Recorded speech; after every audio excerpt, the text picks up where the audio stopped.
everybody, and welcome to episode 13. Yes, 13. We passed our 1-year mark of creating your career with Marla J. Alberti. So super excited, as I am with every episode, to be interviewing Dr. Maranda Griffin. Go ahead and say hello, Dr. Maranda. Hello, everybody. I'm so happy to be with you this morning, afternoon, or even night, depending on where you are. Yes, because it depends on where you're located at. It depends on when you're watching it. So as you guys know, I like to give a brief history as to how I know the person that I'm interviewing. So me and Dr. Maranda we're part of a local organization here. You've heard me talk about it before, the Junior League, the Junior League is a national organization of women who are helping to build better communities. If you're not familiar with it, please look up the Junior League in your local area. That's how we met. And then we just kind of, you start talking to people and you just kind of connect and you just kind of click. So I didn't know. So something about Maranda, it just clicked. And then as you guys know, I have my annual conference. So if you did attend the annual conference this year, it was in February 2018. Dr. Maranda was one of my speakers. She did a phenomenal job. The panel was great. It was a wonderful, wonderful time. So I said, you know what? I have to have her on the show. So let me go ahead and go right into reading her bio. Then we're going to talk about how she created her career, because she has a multiple amount of careers. And I'm big on that. I'm big on doing more than one thing. All right, so let's jump right into it. So Dr. Maranda Griffin has been described as the leader's leader, the coach's coach, the friend's friend, and the champion's champion. Dr. Griffin is a licensed clinician, counselor, educator, military retiree, go military, author, consultant, and speaker. Her motto is see it, say it, live it, as you can see back there on her pillow. Her desire is to positively impact the lives of those she encounters and to help people to fully maximize the potential that lies within them. So you can see why me and Dr. Maranda get along so well, because we have the same vision to help everyone. Welcome, Dr. Maranda. How are you doing today?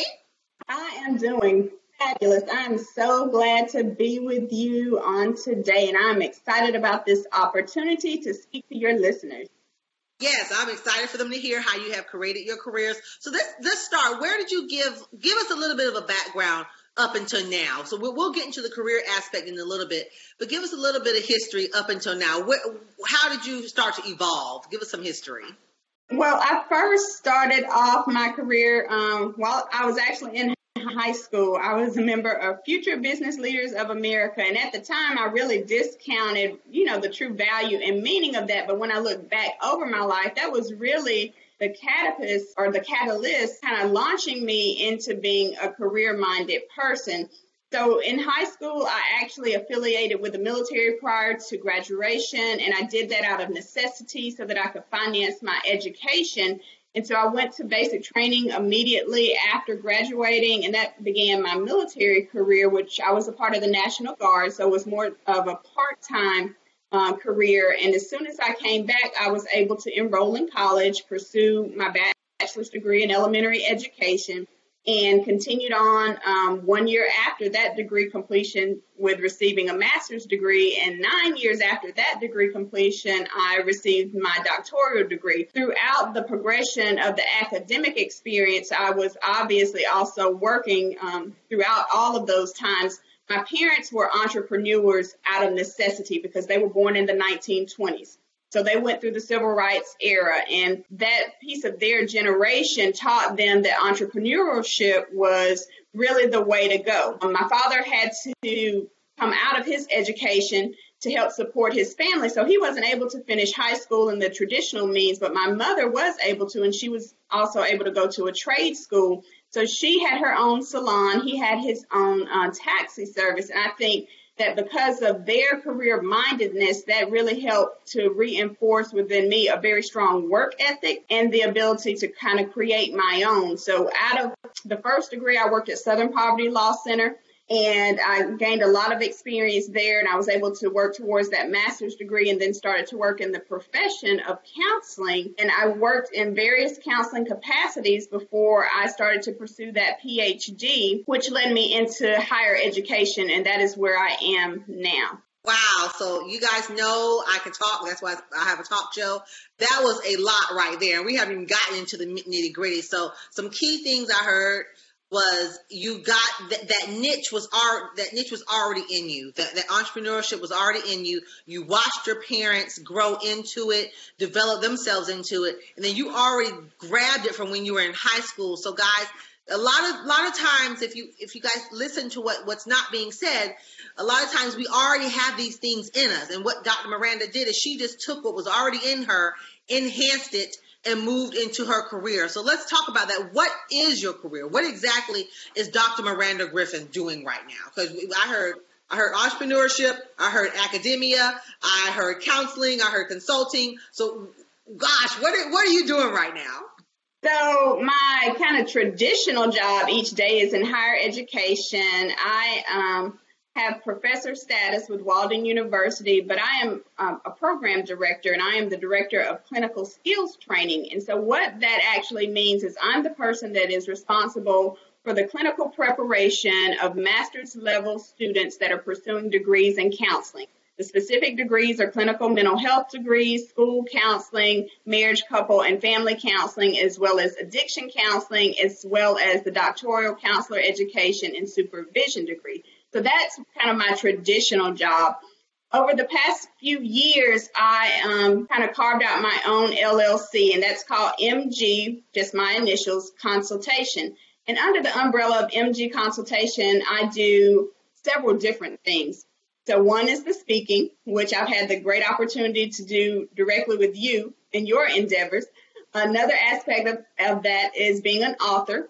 I have 2 books, and I help other authors to launch their books. Another component of that is professional and personal coaching, mentoring, and consultation.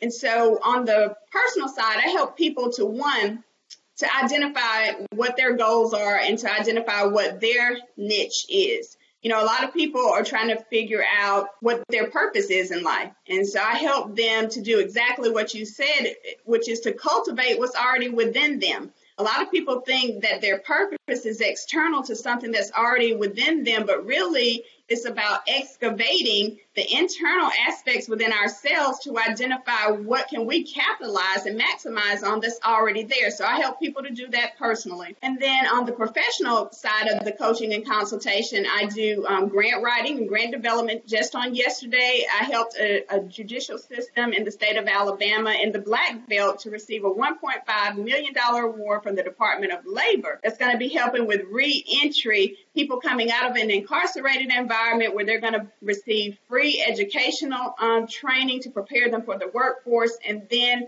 pair them in an employment setting so that it will minimize the potential for recidivism.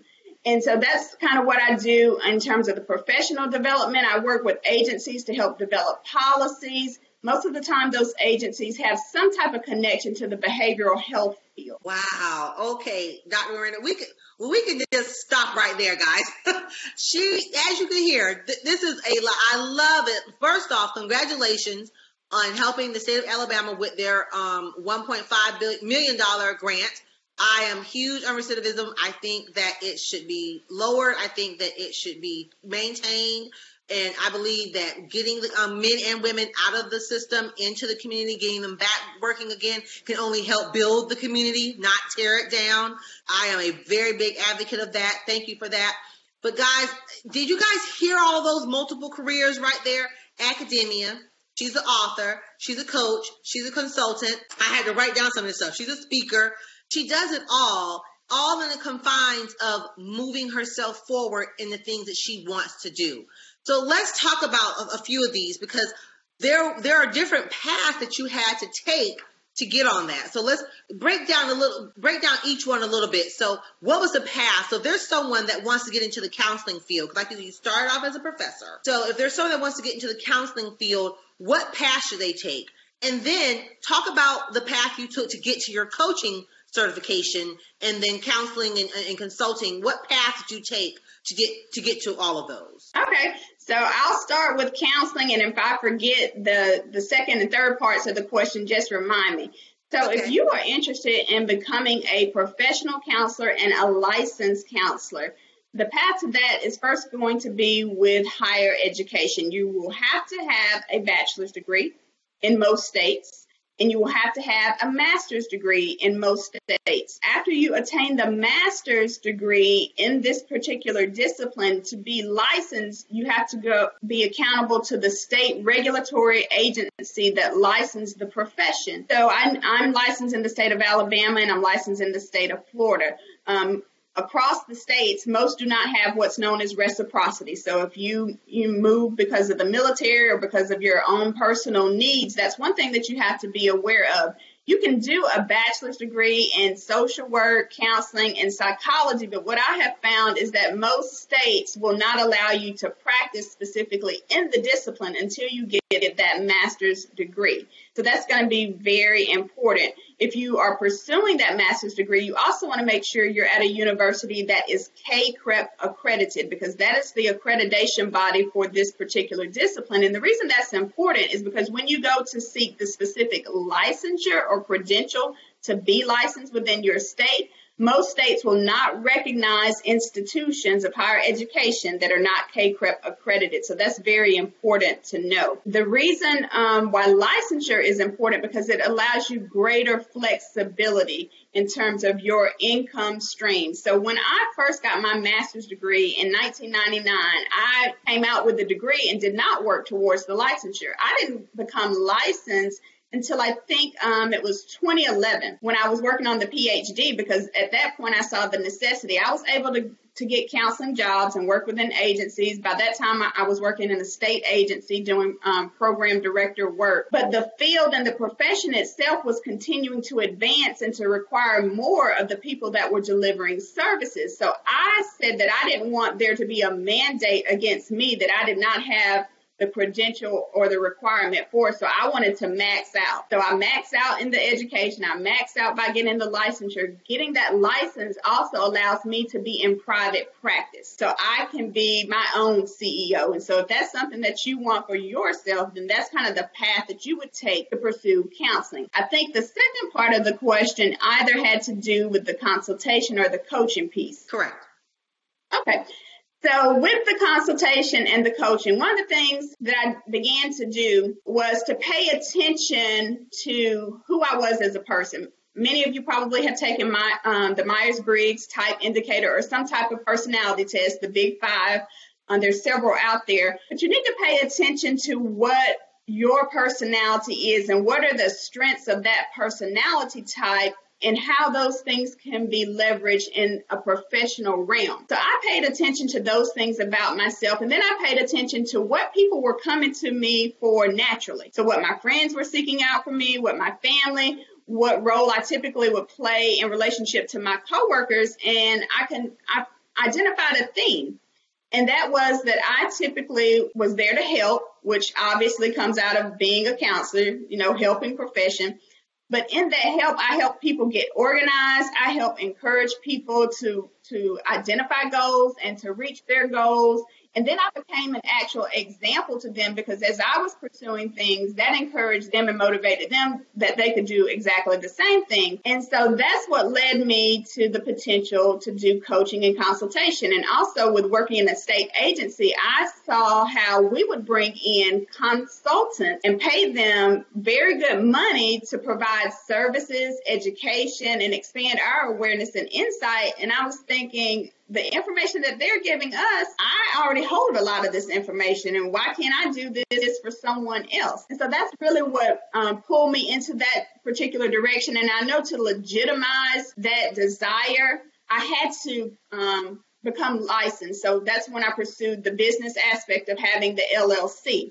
So that's kind of the umbrella that allows me to operate legitimately and be subject to our tax laws and regulations. And that's kind of how I got there. I just looked at what I was naturally doing, what was a good fit for my personality, what was a good fit based on my academic preparation and my career up until this point. And I kind of, I took a leap or I jumped, depending on which author. If you're reading T.D. Jakes, then it might be a jump or a leap. If you're reading Steve Harvey, it could be one of the other things. So that's kind of how I got there. Wow. So thank you for filling us in with that, because that was a lot, guys. I hope you guys, one of the key things I heard there, which we'll backtrack a little bit, was natural. You did what you were already doing it. And a lot of times, like you said, we don't really pay attention to what we're already doing. We're searching for this purpose. We're searching for this, why am I here, God? What's going on? I got to figure it out.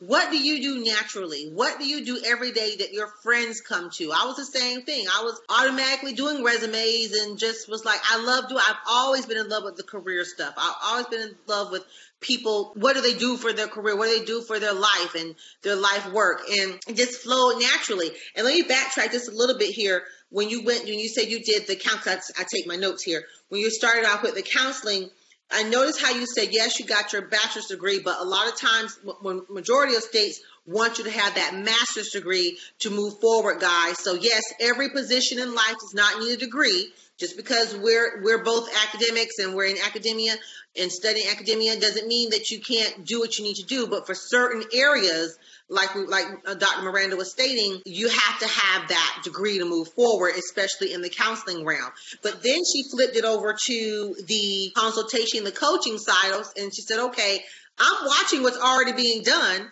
This is what it is, guys. If you see what other people can do, that's the same thing I do. That's why I started my conference. I went to a conference, was fascinated with the conference. I said, oh, I can do this. It may not be on the scale that where that conference was at yet, but I said, I can do that. So really, it's all about believing in yourself and saying, oh, I can do that. It may not be what the other person is doing, but you can say, okay, the most important thing is starting. And that seems to be a common theme throughout my talk shows here. Now, one thing I have here also too is I wrote down, talk to us a little bit about the grant writing piece. How did you get into that? What is because see, I'm learning, I didn't know that part. I didn't know that. Let me tell you this, guys, when Dr. Miranda did her speech at my conference, she said some things I didn't know either. I was even more floored with her. Just love her. So, but tell us a little bit about the grant writing. So if someone wants to get into grant writing, how do they do that? What skills are needed for that? So I'll tell you what my path was, and then I'll tell you some of the skills and how I got to where I am today. So my very first job in counseling, I worked in a nonprofit agency, which was the bulk of my direct service experience. And of course, in nonprofit agencies, they are dependent on grants. And so my clinical supervisor and director was basically the person to write the grants, but she wanted to begin to groom others that were under her to have that specific skill set. So the ability to write is one of the skills that's necessary.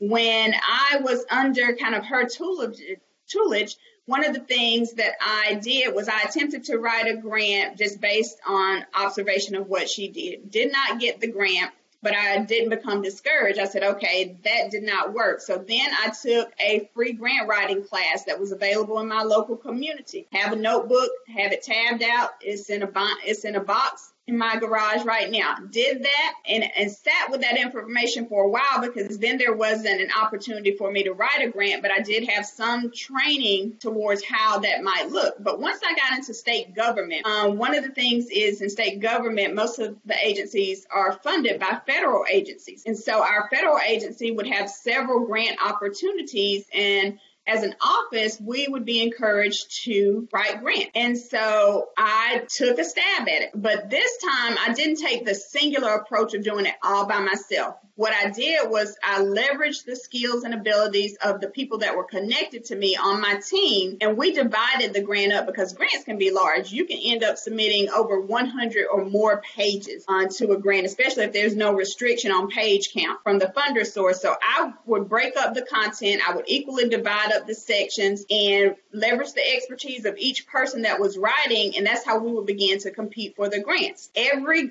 grant that we did under that type of structure, we were awarded the most. The highest award was for over $9 million for a 5-year period of time. So once I left the state agency, moved here to Florida where we met, then I started to kind of carve out that niche to say, hey, if I was able to do it with the team in a state capacity, why can't I do this for myself and help others to do the same thing? So that's exactly what I did. I leaned in to an agency I used to work with in Michigan, nonprofit, predominantly African American, and they had a need for grant writing. And so they said, certainly, these are some of the grants that we've had in the past that we want to continue to compete for. And so I began to work with them, a similar team type concept, never doing it alone.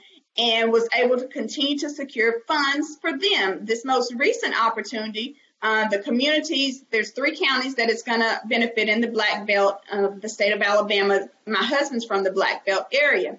And so I was able to help this particular judicial district or circuit. They've been in operation for 14 years. They have never had a federal grant award. And so I was able to partner with one of the persons that was within that office, and she would provide me the information I needed, and we would develop it to fit the need of the Department of Labor award that we got. So the skill set that people need for grant writing, one is an openness to experience, know how to be able to write. Reading is fundamental, because really to write to a grant, you just need to be able to answer questions. That's the biggest piece. The other part of that is a lot of people miss answering elements of the question. So just like today, you've asked me some questions that were 3-part questions. That's very common in grants. People will have a 5-part question, and the grant reviewer, the person that's scoring that grant, if you don't speak to each element, then you're going to have points deducted. So I paid attention to that. Now, the other caveat is part of kind of carving out my own. 3 years ago, when I moved here, I became a federal grant reviewer. So now I'm on the back end of the experience. So I get to see the experience 365-degree perspective. So now I'm the person scoring other people's grants. So obviously I'm learning vicariously through that experience and helping to continue to refine my own grant writing ability at the same time. So paying attention to things that you're already doing, ways that you're already connected, and how can you then take that information and use it to your benefit. The key, I think the biggest error that I've seen with people with attempting to write grants is people see the money and they chase the money versus already having a program or something in place that they're going to put the money or pair the money with. So that's also key. You can't just see the dollar amount and say, oh, we need this money. You have to have already been doing something that's remotely similar to what you're going to compete for, so that then the money can be paired with your passion. Oh, my gosh. Dr. Maranda, let me tell you something. I have just learned a caboodle here. Oh, my gosh, guys. This is amazing. So let's go back, because there's so many skills here, and I have so many questions, but it's only a 30-minute talk show, and you guys know I can talk, so I can't go on forever. But let's talk about the skills here. I was going to say, Marla, you're using one of your gifts, the gift of gab. That's very important. Yes, and if anybody knows me knows I have that gift. So I want to just recap really quick. Open to experience, right? You can't be inside the box. You have to come outside the box in order to see what's out there. I love how you said reading is fundamental. We talked about this at the conference. You don't have to read, some people aspire to read 50 books a year or 20 books. You don't have to follow what everybody else is doing. But you got to think about what you want to do.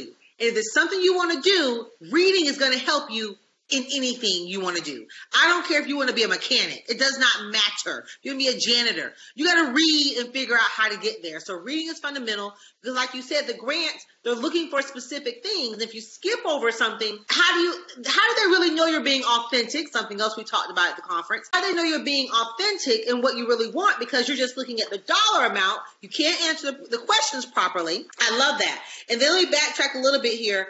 I love how you said that you were already in it, and then you said that you went to being a federal agent reviewer. So guys, listen to this. Everyone knows I'm a big fan of doing multiple things. I am a big fan of that. She is a federal reviewer. She's not teaching currently, but in the academia area, director of the counseling areas. She's still a counselor herself, still a consultant herself, still a coach. Let's not talk about mother and wife. Those are 2 other jobs. We're not going to get it. That's a whole other talk show. Okay. Grant writing. She's doing all of this in the confines of discovering who she is and moving forward, guys. So don't say what you can't do. She's giving you the skills of what you need to do. Now, really quick, before we get into, because our last fun question is, tell us something that the world may not know about you. But I want to get into your how did you start with your business? I see the poster behind you there, Maranda Griffin consultation. So how did you evolve with that? And anyone that may want to start a consulting or coaching business, what interest points would you give them? How I got started was I just put ideas to paper. So we have a lot of subconscious ideas, dreams, hopes, and aspirations, and we think about them, but just thinking about them alone doesn't move us to outcome or doesn't move us to implementation and activation. So I took all of these ideas and I put them to paper. Then I developed goals for each one of them. For each of the goals that I had, I began to develop action steps, things that I would do that would move me towards accomplishing and achieving the goal.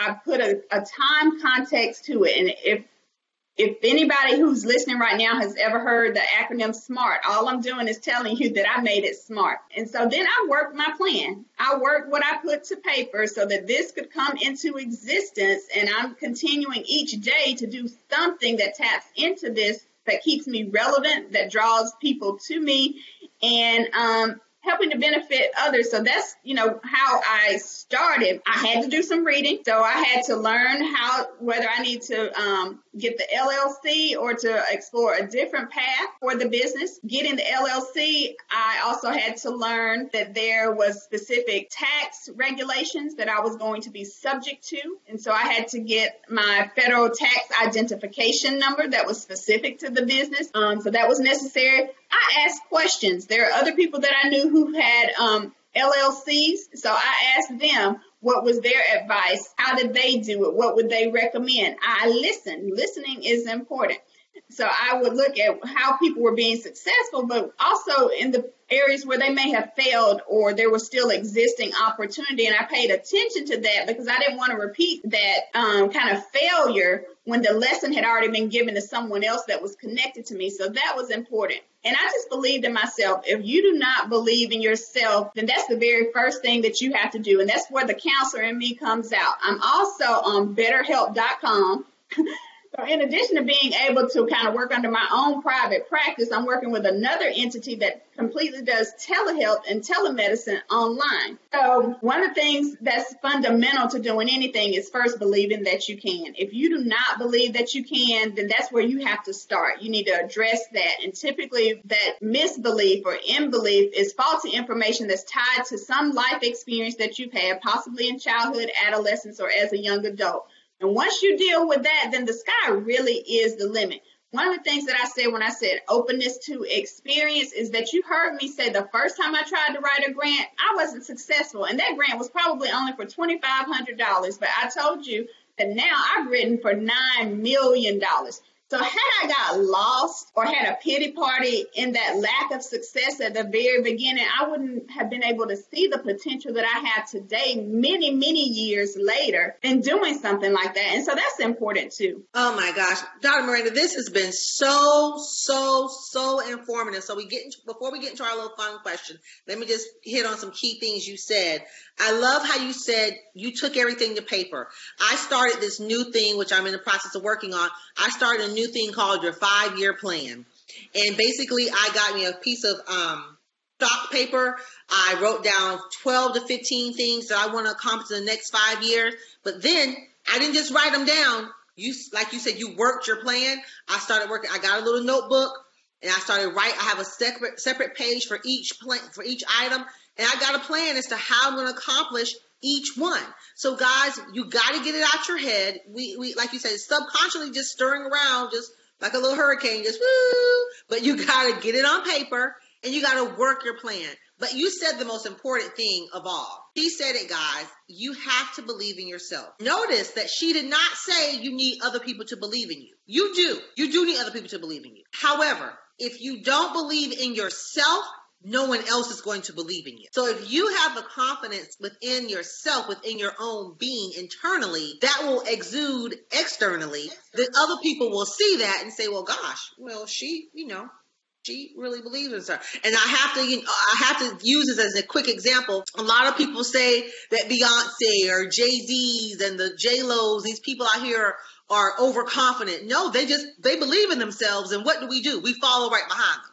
Because they believe in themselves. They're very, very, very confident. Doesn't mean that you don't have insecurities. We all have some type of insecurities. But they believe in themselves. They believe that they can actually do the things that they're doing. So if you believe that you can do it, Dr. Miranda said, you know what? I can write grants. So what? I didn't get the $2,500 one. Oh, well, a failure is not a fail. A failure is just a lesson learned that we just move forward on. And that's it. I failed at many things, and I'm going to continue to fail at many things. Matter of fact, Steve Harvey is the one who said that he has more failures than he does successes. And he said there's so many failures that he doesn't even tell the world about. None of us would ever know. So I want to say I thank you so much for that. Really quick here, I want you to give us a few things of how someone can get in contact. Before we get to our fun question, a few pointers of how someone can get in contact with you. So, and we're going to put all these links down here in the description down below. But tell the world, how can they get in contact with you? Or do they email you? Can they call you? The website that you mentioned, the Get Help website, how can they find you there? So just tell the world, how can they reach you? So certainly. So I have my own personal website. It's mgconsultation.com. I'm on Facebook under MG Consultation. I'm on Instagram, MG Consultation. And then I'm also on Twitter under Dr. M.A. Griffin with BetterHelp. That's just betterhelp.com. And to find me, my name, Maranda Griffin, and Miranda with all A's, no I. Okay, and guys, she's going to give me these links. These links are going to be down in the description below. If you have not subscribed to the channel, please subscribe. Hit the notification. If you're interested in being interviewed, please contact at truthspeakscoaching.com. Again, contact at truthspeakscoaching.com. You can go to my website, www.truthspeaksgroup.com, fill out the form. I'll get the information. Let me know, because I'm very interested in hearing how you create your career. But now, let's get to the fun question. So, Dr. Miranda, tell us something that the world may not know about you, on top of all these other things that you're doing, because God knows you're doing a lot, and I love it. I will never shun anybody that's doing a lot of stuff, because to me, that's the only way to live. So tell me, what is something that the world may not know about you, a fun fact? A fun fact? Oh, that's always so hard. I thought about what that might be. So the world may not know that I'm actually an introvert. And you would never guess that probably from this interview, or if you've ever seen me speaking, or if you've ever been in one of my classrooms. But by nature, I'm an introvert. However, I know when to put on my extroversion hat. And so I think that's one fun fact about me. And it also ties into, behavioral health and personality. So the world may not know that. Well, I think you're my third guest to tell me that they're introverted. But they're doing all these things. And I think we all have a mixture. I mean, people don't, I'm very extroverted. I will say that. But there's a piece of me, there's a small piece of me. I like to be left alone sometimes. I don't like being bothered. Sometimes. So I think we all have that small introversion in us, or that extroversion in us. Well, thank you, Dr. Miranda. I am so happy that you did this with us. I learned a lot. I learned about grant writing. I learned about consulting. I learned about more and more academia. I mean, look, this is my notes, guys. Look at all these notes I have wrote here. So, guys, thank you so much. Remember, guys, believe in yourself. Subscribe to the channel. Email me. Contact Dr. Miranda if you need anything on grant writing, on any advice on academia, on how to get in coaching done. If you need her services, she's there. And thank you so much. And we will see you next month for episode 14, guys. Bye-bye. Bye-bye.